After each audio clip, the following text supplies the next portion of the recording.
नमस्कार शेतकरी बंधूंनो, कृषी मित्र शिवाजी गावकर चॅनलमध्ये तुमचं आज स्वागत आहे। आज मी तुम्हाला एका सणाबद्दल थोडक्यात सांगणार आहे। या सणाचं महत्त्व काय, हा सण का साजरा केला जातो आणि कधी साजरा केला जातो। 14 जानेवारी मकर संक्रांत।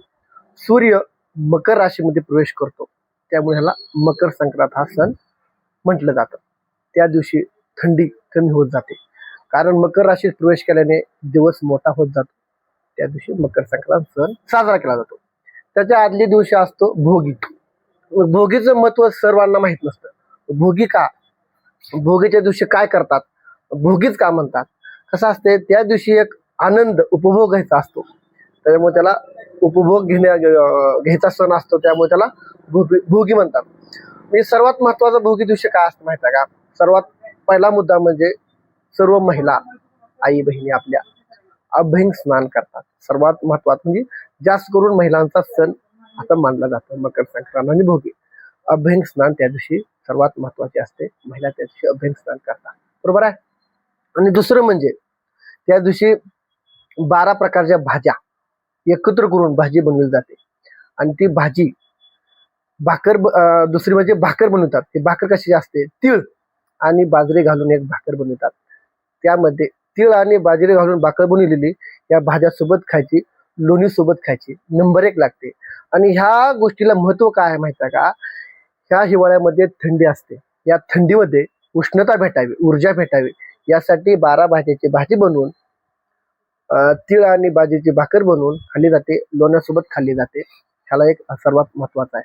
आणि भोगीमध्ये आणखीन एक महत्त्व आहे, शेतकऱ्यांना जास्त महत्त्व आहे। शेतकऱ्यांची पूजा करा। थोडक्यात आपण इंद्रदेवाची पूजा करतो, ह्या सणाला इंद्रदेवाची पूजा करा असे म्हटले जाते। सर्वात महत्त्वाचं म्हणजे आपण देवाची पूजा करतो, सर्वात महत्त्वाचं म्हणजे शेतकरी, कारण ह्या जो सण असतो सर्व शेतकऱ्याशी निगडीत आहे। त्यामुळे या दिवशी जर तुम्हाला काय मदत करायची असते तर खरंच शेतकऱ्याशी मदत करा, कारण हा शेतकरी वर्षभर जगाला पोशिंदा करत असतो, जगाला अन्न पुरवत असतो। त्यामुळे ह्या दिवशी शेतकऱ्यांना तुम्ही काहीतरी भेट द्या, काहीतरी गरजू वस्तू द्या असं मला वाटतंय। इंद्रदेवाची तर पूजा आपण करतोच। पण 5वं काय माहिती आहे महत्त्वाचा मुद्दा, ह्या दिवशी जुन्या गोष्टी जुन्या वस्तू बाहेर टाकून नवीन वस्तू नवीन गोष्टी घेतात। म्हणजे जुनं म्हणजे अलक्ष्मी घराच्या बाहेर काढा आणि लक्ष्मी घरात घ्या, अशा प्रकारे त्या दिवशी महत्त्व आहे। आणि तुम्हाला भाज्याबद्दल सांगतो, ही जी भाजी असते कशा कशाची बनवली जाते बघा। त्यामध्ये हरभरा आहे, पावटा आहे, वांगा आहे, घेवडा, गाजर, वाटाणा, शेंगदाणे, तीळ, करडी, असे 12 प्रकारच्या भाज्या एकत्र करून भाजी बनवली जाते आणि ती या दिवशी खाल्ली जाते। सर्वात महत्त्वाचं तीळ आणि बाजरी त्याची भाकर बनवून खाल्ल्या जाते, उष्णता ऊर्जा भेटते। त्यामुळे शेतकऱ्यांनी ह्या सणाचा आनंद घ्या।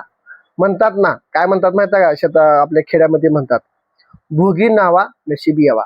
कसं असते, भोगी हा सण खरंच नशिबात यावा, कारण ह्या दिवशी खूप आनंदाचं घरामध्ये वातावरण असतं। आणि दुसऱ्या दिवशी संक्रांत असल्यामुळे त्या संक्रांतीच्या सणामध्ये महिला भरपूर प्रमाणामध्ये गावात येत असतात, सण साजरा करतात। त्यामुळे भोगीला म्हणजे आदल्या दिवशीला खूप महत्त्व आहे। त्यामुळे सर्वांनी भोगीचा सण साजरा करा आणि दुसऱ्या दिवशी मकर संक्रांत साजरी करा। सर्वांना भोगीच्या मकर संक्रांतीच्या हार्दिक शुभेच्छा। तिळगुळ घ्या, गोड गोड बोला सर्वांना, सर्व शेतकऱ्यांना आणि व्हिडिओ पाहणाऱ्यांना सर्वांना माझा नमस्कार, धन्यवाद। कृषी मित्र शिवाजी गायकवाड। हा व्हिडिओ तुम्हाला कसा वाटला कमेंट करा, जरूर कमेंट करा आणि आपल्या चॅनलला सबस्क्राईब करा। धन्यवाद।